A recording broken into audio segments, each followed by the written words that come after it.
chuchote minimum. On y va, on peut se mettre là-bas pour s'accorder.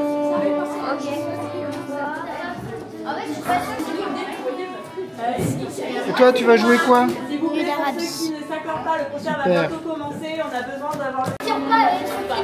Tu vas jouer quoi ce soir? Encanto. Pardon? Encanto. Ah, super. C'est vrai que c'est noir.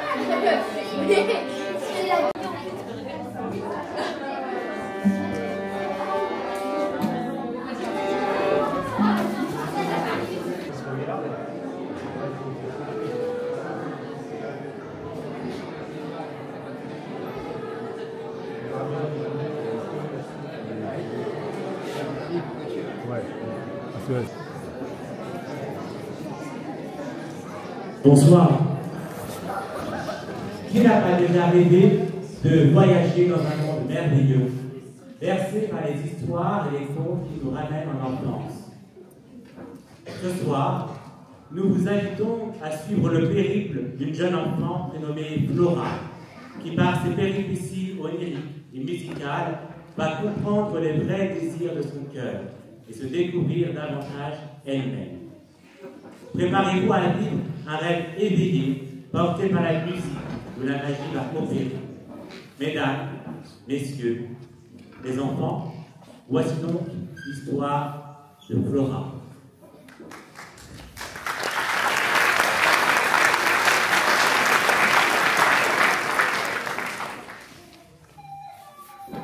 Il était une fois une jeune fille ordinaire, trop ordinaire peut-être. Tous les jours, quand elle se rendait à l'école, les amis dont elle avait tant envie n'existaient que dans son imaginaire. Personne n'attendait sa présence avec impatience. Timide, réservée, Flora n'arrivait pas à entrer vraiment au contact avec les autres. Elle avait toujours l'impression de ne pas faire ou bien de ne pas dire ce qu'il fallait, d'être toujours à côté de la plaque. Elle avait peur que les autres enfants se moquent d'elle et ne l'acceptent pas telle qu'elle était. Aussi, préférait-elle rester dans son coin et finissait par ne plus rien tenter pour se faire des amis. Tous les soirs, pourtant, elle continuait de rêver de ne plus être seule, mais ne trouvait jamais de solution à son problème. Et tous les matins, l'école lui apportait son lot de solitude. Jusqu'à ce qu'un soir, où elle regardait la télé, elle vit une émission sur de riches célébrités. Celle-ci était entourée de nombreuses personnes et il semblait nager dans le bonheur. Flora eut alors une idée. Elle décida de devenir elle aussi riche et célèbre. Ainsi, elle pourrait être entourée de nombreuses personnes et ne serait plus jamais seule. Toute ragaillardie, elle alla se coucher, bien décidée à vivre son nouveau rêve. Or, à peine la tête posée sur l'oreiller, l'obscurité la happa, la prit entre ses grands doigts sombres et l'emmena pour un voyage dont elle se souviendrait toute sa vie. Ne dit-on pas que la nuit porte conseil ?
Flora se réveilla soudain dans un endroit totalement différent de celui où elle s'était endormie.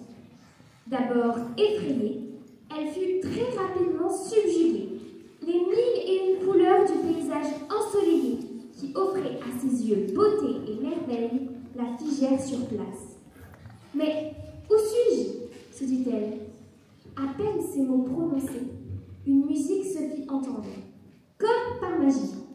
Vive, enjouée, cette musique lui soufflait qu'elle avait voyagé sur les terres enchanteresses de la Colombie, ou Encanto, comme on dit en espagnol.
ses esprits qu'elle se trouva de nouveau traversée par cette vague de magie. Et les enchantements des terres colorées de la Colombie laissèrent place à une immense plaine au bord de la mer. Des dragons et des chats et des bateaux volaient dans les cieux. Sans le savoir, Flora venait d'atterrir dans l'univers fantastique des contes de terre et mer. En se tournant sur elle-même, elle vit se dresser un grand et sombre château, légèrement terrifiant, au milieu de la plaine où elle se tenait. À sa porte se tenait une jeune fille qui se précipita soudainement vers elle. « Je m'appelle Térou, » lui dit cette dernière. « J'ai besoin de ton aide. Un redoutable sorcier vit dans ce château. Il a emprisonné mon amie, Arène. ce voyage inattendu et ce paysage fantastique, Flora décida d'aider la jeune Théo. Après tout, personne ne méritait d'être emprisonné dans un château sombre et terrifiant pour un redoutable sorcier. Elle prit alors la route vers le château, aux côtés de Théo.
avoir pu aider les deux jeunes gens, elle commença néanmoins à s'inquiéter pour elle-même.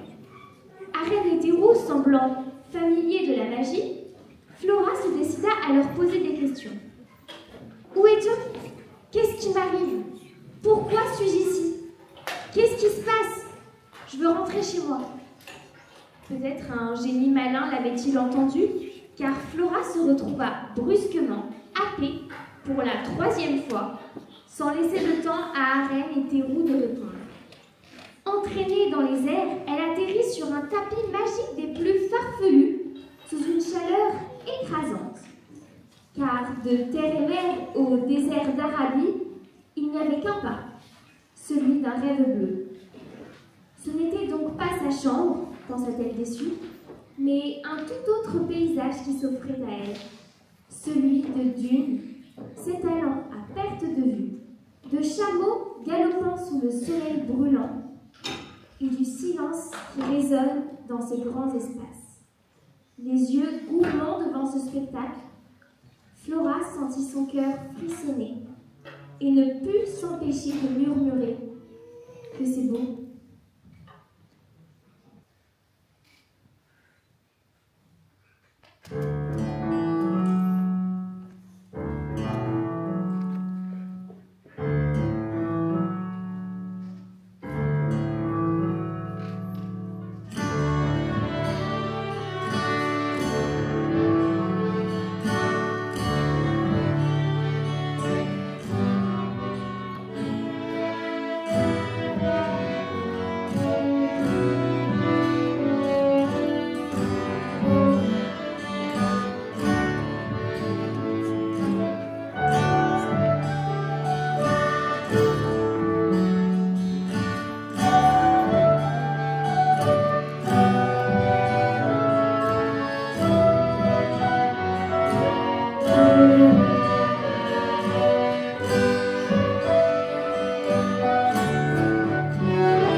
Flora eut à peine le temps d'apprécier pleinement cet endroit qu'elle fut projetée du tapis et propulsée dans un environnement loufoque, saturé de couleurs et de bruit. Un écriteau indiquait « Tourne vide ». Soudain, un lapin blanc fit son apparition. Il se présenta tout en faisant des cabrioles et farces clownesques. « Bonjour, je m'appelle Roger Rabbit. Et toi, tu t'appelles Flora, right? Oui, c'est mon nom. Comment vous connaissez mon nom? C'est quoi cet endroit? Qu'est-ce qui m'arrive? » Roger Rabbit redevint sérieux, arrêtant d'un coup ses farces. « Mais, ma chère enfant, tu es au pays des rêves, dans le royaume de l'imaginaire dont naissent toutes les histoires. Tu es simplement en train de vivre ton vrai rêve. Mon vrai rêve? Mais de quoi parlez-vous? » Mais déjà, Roger Rabbit ne l'écoutait plus. « Chut, regarde, c'est ma femme, Jessica qui arrive. N'est-elle pas magnifique? C'est le moment de son numéro cabaret. Écoute, elle va chanter « Why don't you do right ?» Il y aura peut-être un message pour toi. You had plenty money, 1922. You let all the woman make you full of you. Why don't you do right like some other men do?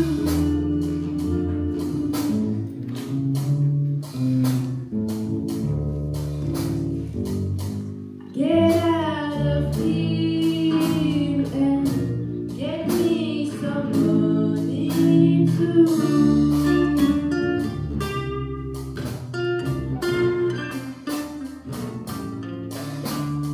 Sitting down, wondering what it's all about. When got no money that will put you out, why don't you do right like some other men do?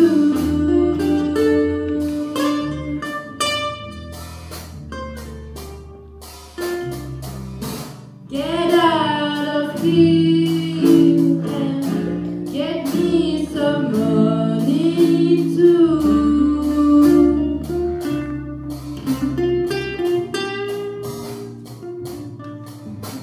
If you had every 20 years ago, you wouldn't be wandering down from door to door. Why don't you do right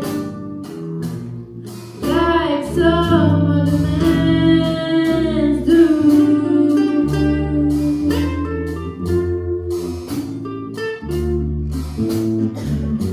Get out of here and get me some money too.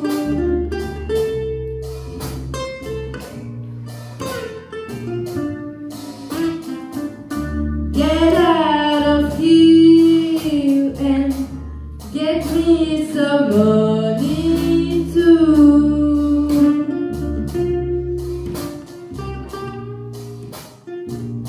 Why don't you do right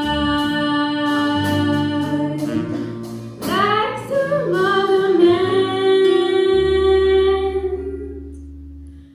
do?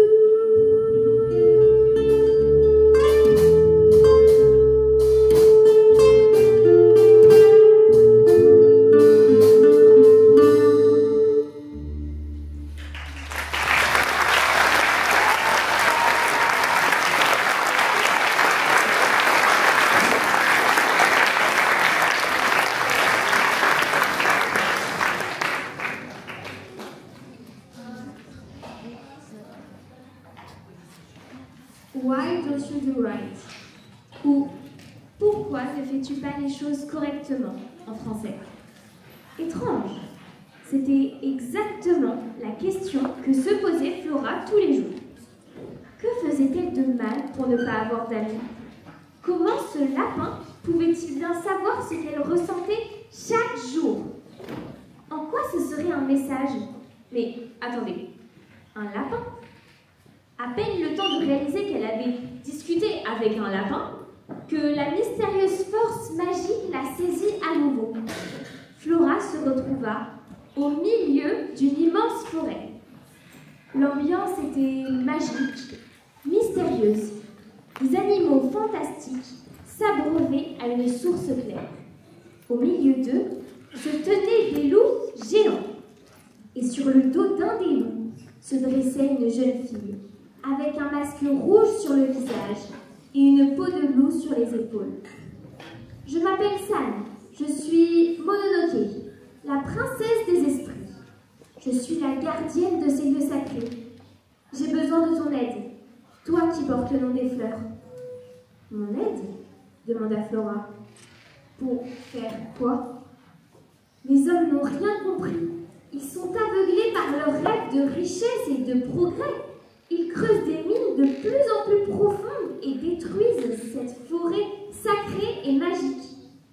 M'aideras-tu, jeune Flora? Peut-être que l'énigmatique discours de Roger Rabbit commençait à résonner en elle, ou peut-être qu'elle fut inspirée par son combat auprès de Théroux, mais Flora décida d'aider San à défendre la forêt contre les hommes. Ensemble, elles partirent voir la responsable des mines, Dame Eboshi.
Dame Eboshi et San finirent par trouver un arrangement après un long moment, grâce à l'intervention innocente de Flora. Dame Eboshi s'engagea à cohabiter davantage en harmonie avec la forêt et San put retourner vivre au fond des bois, dans la paix. Cependant, Flora était déboussolée par cette aventure. Le désir de richesse qu'elle partageait avec ces hommes la questionnait. Et les paroles de Roger Rabbit continuaient à résonner dans sa tête. D'après elle, Flora faisait quelque chose de travers et ne vivait pas son véritable rêve. Roger Rabbit parlait-il de son désir de richesse? Et si, pour devenir riche, il fallait forcément détruire quelque chose? Était-ce le bon rêve? Serait-elle, d'ailleurs, prête, elle aussi, à détruire pour réaliser son rêve? N'y avait-il pas d'autres solutions? Ses pensées l'accompagnaient lorsqu'une nouvelle vague de magie l'envoya en direction de terres plus orientales. Elle se retrouva, cette fois, au milieu d'une place entourée de maisons en terre rouge, au centre de laquelle se dressait un cracheur de feu, accompagné de danseuses aux costumes fluides et aux chorégraphies envoûtantes. Les senteurs d'épices qui s'échappaient du marché nocturne montaient jusqu'à ses narines. La musique accompagnait chacune des personnes de cette assemblée et les encourageait à échanger, parler le cœur ouvert, à accueillir toute personne, même inconnue, à se prendre dans les bras et rire, en toute simplicité. Flora se délectait de ce spectacle et tous ses sens étaient en ébullition.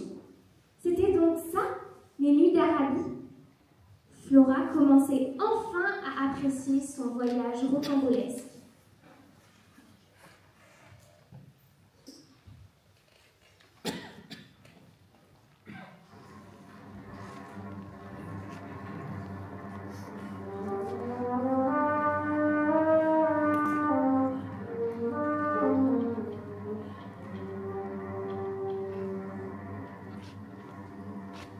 Moi je viens d'un pays qui connaît pas la pluie, où les caravanes rêvent des flammes. Tous les peuples là-bas se mélangent, se côtoient. Oui, c'est étrange, mais c'est chez moi. Quand le vent vient de l'est, le soleil est à l'ouest et s'endort dans les sables d'or. C'est l'instant envoûtant, volant tapis volant vers la magie des nuits d'Orient.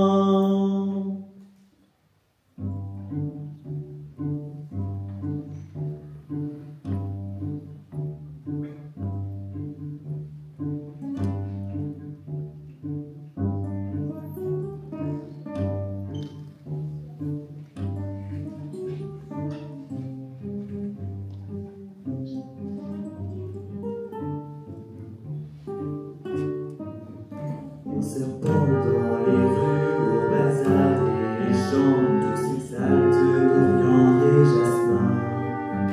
Tant de senteurs gourmandes, tandis que tu marchandes d'un chef de soie que s'installe quand on suit ce dédale sous le charme de chaque instant. On est pris dans la danse et perdu dans la transe d'une nouvelle nuit d'Orient. Aux nuits d'Arabie, une folie, insomnie d'amour, plus chaud à minuit qu'au soleil en plein jour. Aux nuits d'Arabie, aux rêves infinis, pays merveilleux de fièvre et de feu, secrets mystérieux. Ton chemin te conduit vers le bien où l'envie par les vœux magiques que tu détiens. Laisse le mal progresser où la fortune te comble et à toi de choisir ton destin.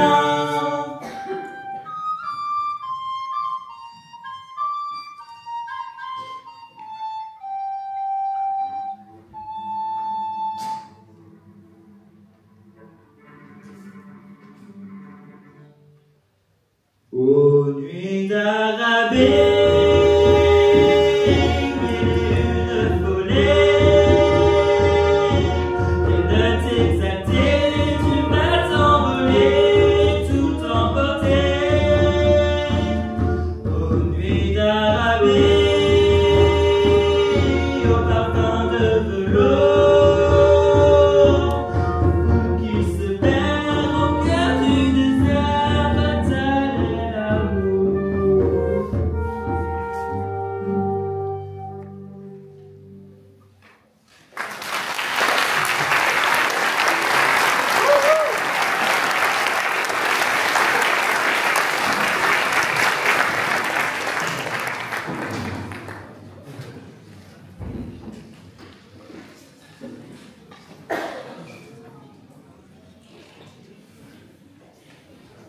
Flora se laissa porter sans se poser de questions cette fois, lorsque la chaleur étouffante du désert laissa place à la pluie incessante des paysages de France. Elle se retrouva seule au milieu d'une forêt obscure, un peu effrayante. Flora ne voyait aucun refuge, si ce n'est un grand château un peu plus loin. Elle se mit en route dans sa direction. Arrivée devant l'entrée, impressionnée par la hauteur des murs, elle toqua timidement aux grandes portes de bois. La porte grinçante s'ouvrit et elle fut invitée à entrer par les atypiques propriétaires des lieux, Belle et la Bête. Ils l'accueillèrent chaleureusement, lui firent visiter leur demeure majestueuse, la grandiose bibliothèque, les jardins raffinés, et lui firent déguster les meilleurs plats de la cuisine française. Or, malgré leur richesse évidente et leur grande célébrité, Belle et la Bête accueillaient tout le monde, des plus humbles aux plus riches. Dans leur château, tout le monde dégustait le même repas, au même endroit. Tout le monde était traité avec la même égalité et la même bienveillance. Le tout avec une telle générosité que le cœur de Flora fondit immédiatement. Quoi?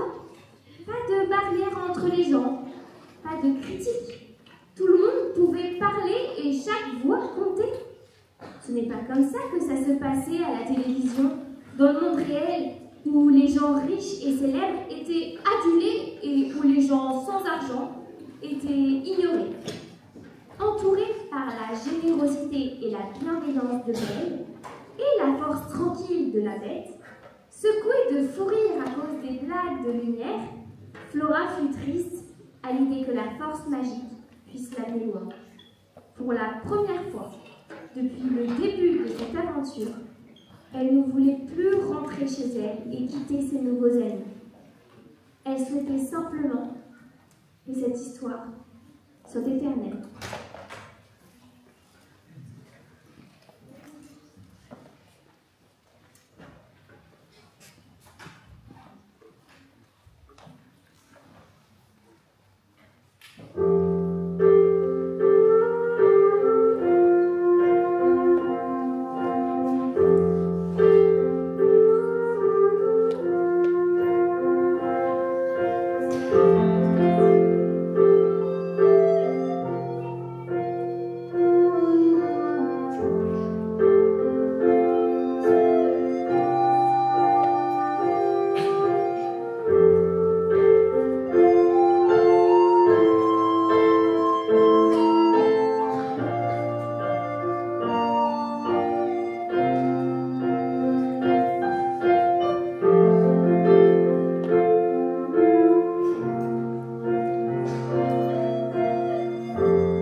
lorsqu'elle sentit la force magique apparaître, c'est le cœur lourd que Flora ferma les yeux pour se laisser entraîner vers sa nouvelle destination. Le vent frais, balayant son visage, l'incita à ouvrir les paupières. Et c'est avec enthousiasme qu'elle se découvrit en plein cieux, chevauchant un cheval ailé. Incroyable! C'était un Pégase. Elle se souvenait avoir lu des mythes dessus et en avoir parlé en cours. Cette sensation unique de liberté lui fit oublier un instant ses doutes et ses questionnements.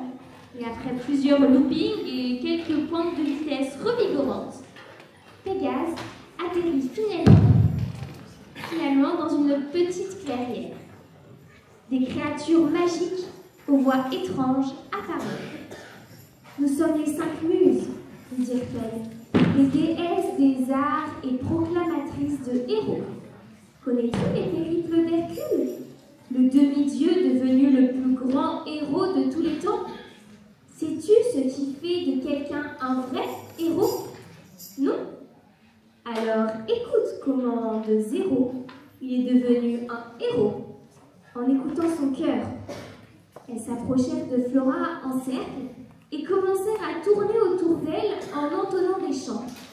Flora ne comprenait aucun des termes employés par ses muses, mais elle se laissa emporter par leurs chants étranges aux paroles énigmatiques.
Aussi, le temps d'une pause, gourmande et chaleureuse, reprenez des forces avant de poursuivre cette aventure singulière.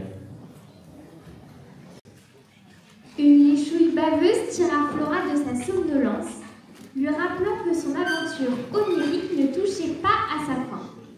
Flora avait encore des choses à apprendre. Le rêve n'allait sûrement pas la laisser ainsi. Désireuse de retrouver les muses qui l'avaient ainsi bercée, Flora ouvrit les yeux tout excitée, mais...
la naissance de leur nouveau roi Simba. Si Flora avait déjà eu l'occasion d'aller dans un zoo et d'y voir des lions derrière des barreaux, se retrouver ainsi dans leur habitat naturel l'intimidait quelque peu. Un grand singe à l'allure sage descendit de la falaise. Les autres animaux le saluèrent respectueusement. Le singe s'arrêta devant Flora et lui posa la main sur le cœur. Flora se sentit déconcertée. « Que faites-vous ? Je t'indique la voie, celle que tu connais déjà sans la reconnaître complètement. » « Mais de quoi parlez-vous ? Quelle voie ? Celle pour rentrer chez moi ? Vous savez comment je peux rentrer ?» Avant qu'elle n'ait pu terminer sa phrase, le singe lui souffla une poudre rouge sur le visage. Momentanément aveuglée, Flora ouvrit les yeux pour constater qu'elle se trouvait les pieds dans la neige. Elle sentait encore la chaleur de la main du singe sur son cœur. La voix que je connais déjà. Flora commençait à être fatiguée des conseils obscurs. Il lui fallait des réponses. Aussi, toute grelottante, elle s'avança dans la neige jusqu'à découvrir un campement militaire. Elle resta en retrait en admirant les mouvements parfaitement exécutés d'un général et le respect des soldats pour celui-ci. C'est la classe, hein ? Surprise, Flora eut un geste de recul et constata qu'un petit lézard rouge s'était installé à côté d'elle. « Je suis pas un lézard, mais un dragon. Et oui, je lis dans les pensées. Tu vois ce général que tu admires tant depuis tout à l'heure ? Eh bien, figure-toi que c'est une femme. C'est Mulan. Et dans notre pays, une femme ne peut pas être générale. C'est interdit. Mais la force et le courage de Mulan ont eu raison des dictates. Et avec la bonté de son cœur, elle a su se faire respecter et apprécier même des plus récalcitrants. Tout simplement en leur montrant qui elle était réellement, les talents qui l'habitaient et tout ce qu'elle avait à apporter à l'institution. Aujourd'hui, elle dirige une grande partie de l'armée de notre pays.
admiratif de la jeune Mulan, Flora sentit résonner un écho en son fort intérieur.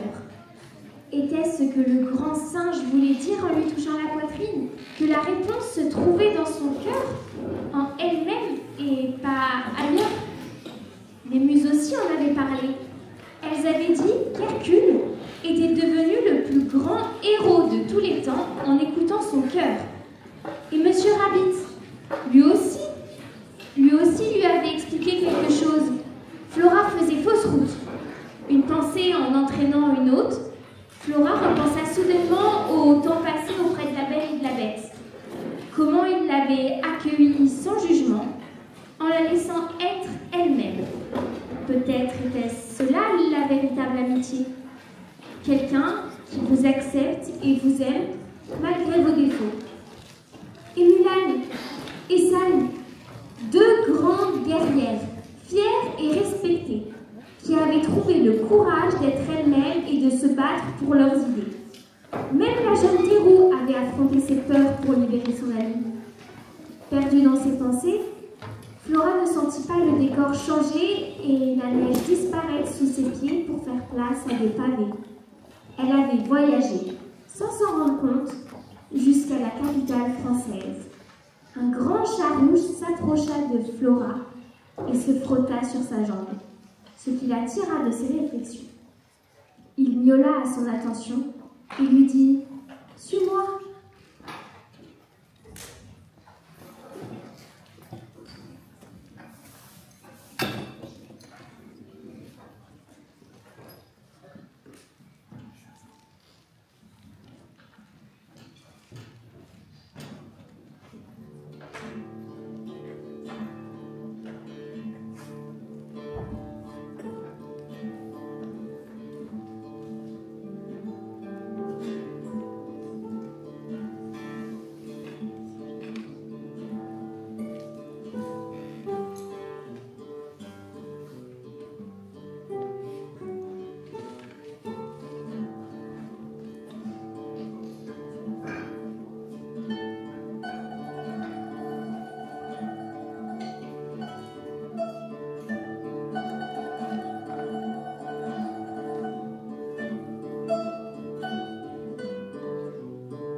arrêter, hein. C'est juste pour apprendre le texte de la fin.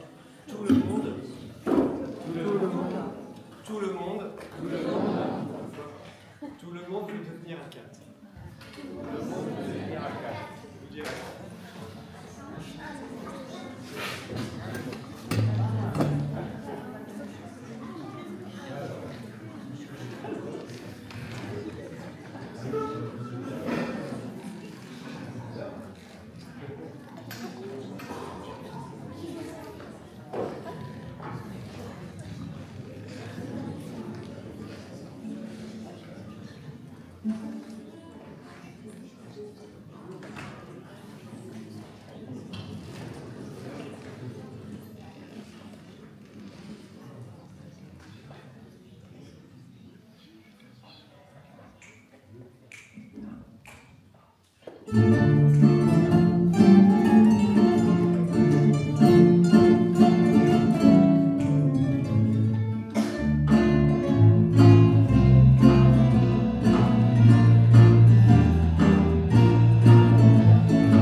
Le monde veut devenir un 4, parce qu'un chat, quand il éclate, retombe sur ses pattes.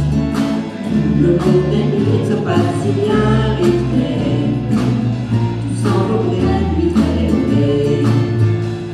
Une cloche doit qu'il joue, sa trompette pour en fou, ça se lit comme un pied. Mais oui, c'est pire que l'ennui, oh là là mes amis, quelle calamité. Comme parmi ces gars qui veulent chanter, ben c'est un 4, le seul qui sache, ça part à souffler. Donc on se fait encore la gigue avec des nattes, quand tout le monde veut devenir un 4. Une cloche quoi qu'il joue, sa trompette pour un fou, ça se lit comme un pied. Et oui, c'est pire que l'ennui, oh là là mes amis, quelle calamité.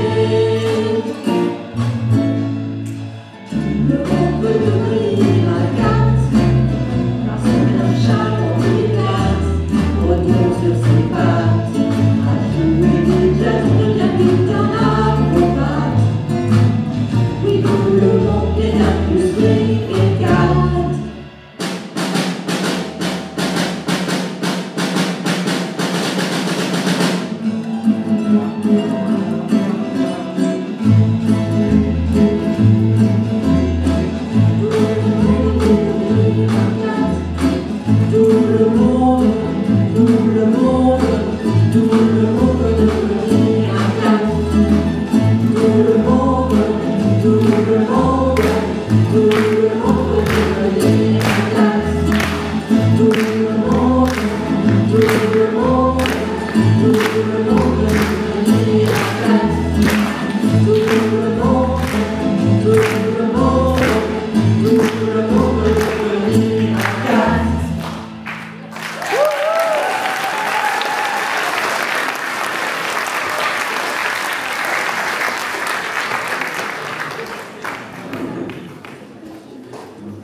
Flora venait de rencontrer les Aristochats qui, sous les toits de Paris, chantaient à tue-tête cet air jazzy.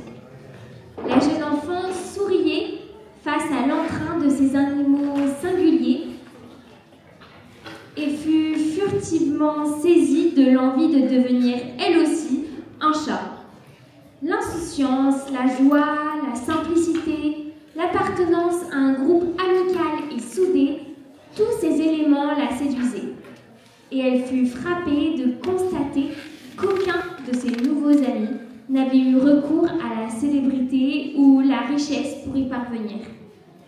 Tout ce qu'elle avait vécu commençait à se mêler en elle.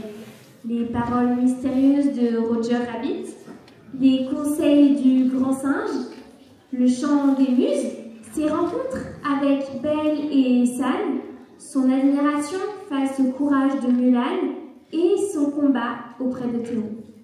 Même la place des nuits d'Arabie où tout se mêlait et riait résonnait en elle. Une idée commençait à germer dans l'esprit de Flora. À nouveau absorbée par ses propres réflexions, elle se mit à déambuler dans les airs de Paris, sans même regarder le bel endroit qui l'entourait. Le nez pointé vers le sol, l'esprit tourné vers ses pensées. C'est ainsi qu'après un long moment, elle finit par percuter quelque chose. Un quelque chose plein de tissus qui la fit se retrouver les fesses par terre sur le trottoir. Elle leva les yeux et découvrit une main tendue devant un magnifique visage féminin, souriant et bienveillant. « Tu ne t'es pas fait mal? Est-ce que tout va bien ?» Flora fut subjuguée par la beauté de cette jeune femme en robe longue et par la douceur de sa voix. Elle saisit sa main en la rassurant sur son état de santé. « Bien, alors j'en suis contente. Je me présente, je suis Anastasia. Et toi, quel est ton nom ?» Toutes les deux passèrent un long moment à discuter et Flora découvrit avec intérêt le récit de vie d'Anastasia. Amnésique, la jeune femme avait décidé de retrouver sa famille, accompagnée de 2 acolytes.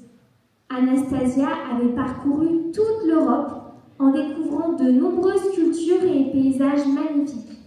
Mais c'est finalement à Paris qu'elle avait découvert la vérité. Anastasia était en réalité une princesse russe riche et célèbre. « Mais alors, vous vivez dans un palais ?» l'interrompit Flora, enthousiasmée par cette idée. « Non, ma chérie, » éclata de rire Anastasia. « Dimitri et moi vivons très simplement en parcourant l'Europe. »« Dimitri? C'est qui ? » ?»« C'est mon époux. Tu vois, Dimitri est un ancien serviteur de notre famille. Mais c'est lui qui m'a aidé à retrouver l'unique survivante de ma famille, ma grand-mère. Et oui, tombée amoureuse d'un simple serviteur et malgré sa joie d'avoir retrouvé sa grand-mère et la mémoire, Anastasia avait remis en cause son statut pour vivre la vie dont elle rêvait réellement, l'aventure et le voyage. « Vois-tu, ma chérie, les rêves sont faits pour être vécus, » reprit Anastasia. « Il n'est pas bon de se perdre dedans en oubliant le vivre. »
Après ce récit, Flora sentit que les choses se dessinaient peu à peu dans son esprit.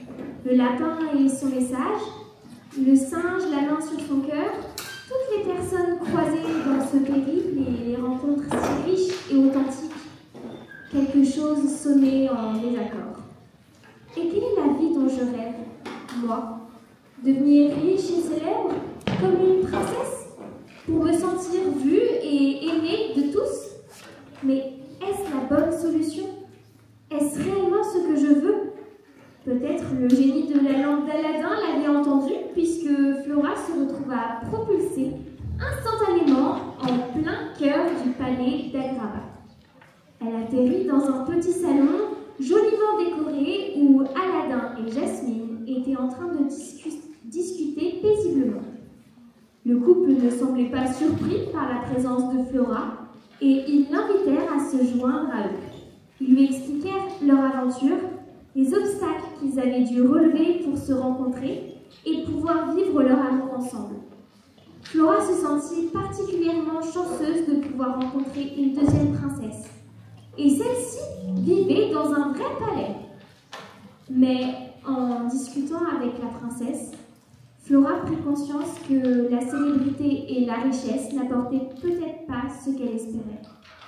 Elle se sentit déboussolée d'apprendre le sentiment de solitude profonde que Jasmine avait ressenti toute son enfance jusqu'à son âge adulte.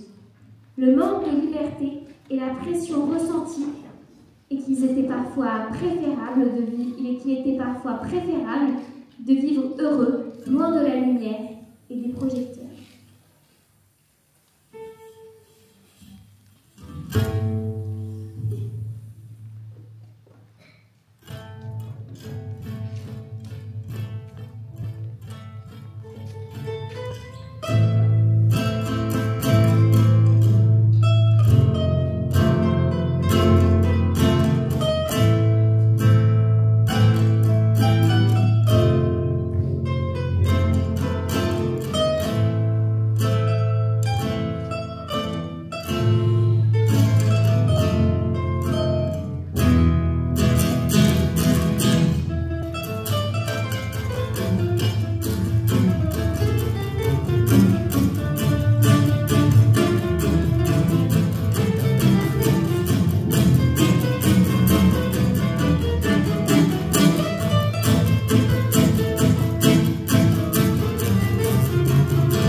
étrange, car il venait confirmer l'impression étrange qu'il habitait depuis le début de ce pays. Et si je me trompais, et si devenir riche et célèbre ne me permettait pas d'être entouré et aimé? Pourtant, les personnages que je vois à la télé ou sur les réseaux ont l'air tellement heureux dans leur vie. Ils sont admirés et suivis par des milliers de gens. On les voit toujours souriants dans des endroits magnifiques. Ils représentent le bonheur. Tout ça serait faux? Non, ce n'est pas possible. Si? Mais ce que j'ai vu dans ce voyage ressemble aussi au bonheur. Je me suis sentie aimée et appréciée pour qui je suis, sans être riche ou célèbre. Serait-ce possible aussi une fois rentrée chez moi? À l'école? Tous les jours? À nouveau plongée dans ses réflexions, Flora entendit en sourdine un murmure chuchoté. I see the light, I see the light. Elle leva la tête pour comprendre d'où cela provenait, mais ne vit rien ni personne. I see the light, je vois la lumière. I see the light, je comprends. Prends conscience, écoute les murmures de ton cœur. Tout à coup, Flora découvrit des centaines de lanternes s'envolant dans le ciel étoilé.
faisait fausse route.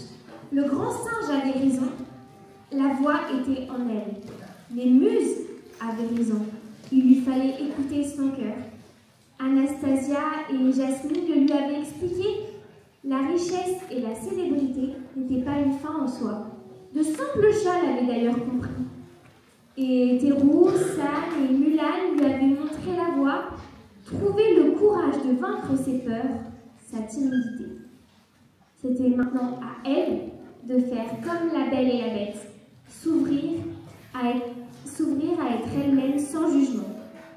Toute heureuse, Flora entendit une musique vive et rigolote résonner d'un coup. Elle avait réussi.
Cette musique rutilante sortit la jeune fille de sa léthargie onirique pour la ramener à la réalité.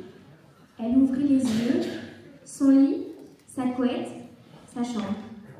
Elle était revenue chez elle. Rassurée et désormais sûre d'avoir les rêves à la bonne place, elle se sentait prête. Cette nouvelle journée allait être fantastique, comme toutes les suivantes d'ailleurs. Et c'est sur cette belle leçon de vie que s'achève ici notre aventure, en espérant que d'aussi beaux rêves vous attendent. Merci à tous, merci à toutes. Ce soir était pour nous et pour vous comme un rêve éveillé.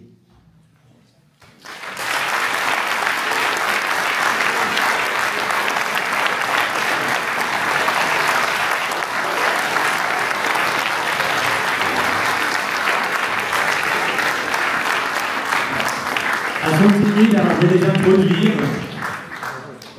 Parce que ce que vous venez de voir là est né d'un projet d'élèves de Sarah et de Louise, donc avant vous en parler mieux que moi.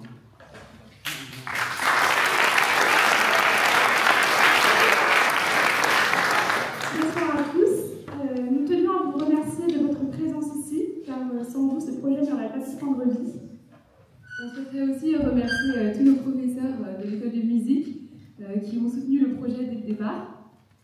Les membres du bureau ainsi que les élèves de l'école de musique ont aussi chaleureusement accueilli ce projet et c'est grâce à eux qu'il a pu prendre vie ce soir. Et on voudrait personnellement remercier Christelle, la coordinatrice de l'école de musique, qui nous a soutenus et épaulés dès le début.